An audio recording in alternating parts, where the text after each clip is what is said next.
এখন যে আপনারা ইনস্টাগ্রামের প্রোফাইলগুলো দেখতে পেয়েছেন, এই প্রোফাইলগুলো এখন বর্তমানে সোশ্যাল মিডিয়াতে ভাইরাল হচ্ছে। বাট আপনার ছবি দিয়ে যদি আপনারা এরকম ধরনের একটা ইনস্টাগ্রামের প্রোফাইল তৈরি করতে চান জাস্ট অন ক্লিকের মধ্যে, তাহলে আপনাদেরকে এই ভিডিওটা আপনাদেরকে শেষ পর্যন্ত দেখতে হবে। চলুন আপনাদেরকে সেই প্রসেসটা দেখাচ্ছি। আপনারা চলে আসবেন চ্যাটজিপিটি অ্যাপে। চ্যাটজিপিটি অ্যাপে আসার পর আপনারা বাম সাইডে একটি প্লাস চিহ্ন পেয়ে যাবেন, আপনারা সেই প্লাস চিহ্নতে ক্লিক করে দেবেন। দেন এখানে আপনারা ফটো সেকশনে ক্লিক করে দেবেন। ওকে, এখান থেকে আপনারা আপনার ফটোর ফাইলটাকে খুঁজে বের করবেন, যে যে ফাইলে আপনার ফটো আছে। দেন এখান থেকে আমি একটি ফটো নিয়ে নেব। ফটোটা নেওয়ার পর ডনে ক্লিক করে দেবো। আপনারা অবশ্যই ফটোটা নেওয়ার পর ডনে ক্লিক করে দেবেন, এখানে সে ফটোটা অ্যাড হয়ে যাবে। অ্যাড হওয়ার পর এবার আপনাদেরকে ফটোটা ক্রিয়েট করার জন্য ফর্ম অ্যাড করে দিতে হবে। এখানে আমি ফর্মটাকে অ্যাড করে দিচ্ছি।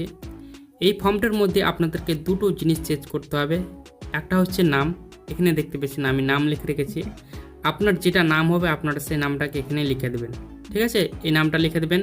তারপর এখানে দেখতে পাচ্ছেন 200K, আপনার ফলোয়ার কতটা রাখতে চান সেই হিসাবে আপনারা রেখে দেবেন। এখানে দেখতে পাচ্ছেন 200K, 200K। তো আপনারা সেটা আপনার উপরে নির্ভর করবে, আপনারা সেটা সিলেক্ট করবেন। তারপর এখানে আপনারা সেন্ড বাটনে ক্লিক করলেই কিন্তু সেই ফটোটা জেনারেট হতে শুরু হয়ে যাবে। ওকে, ফটোটা জেনারেট হওয়ার পর আপনারা সেই ফটোর উপরে ক্লিক করে দেবেন, দেখবেন সেই ফটোটা জেনারেট হয়ে গেছে। এটিকে সেভ করার জন্য আপনারা সেভ অপশানে ক্লিক করে দেবেন, দেখবেন সেই ফটোটা সেভ হয়ে যাবে।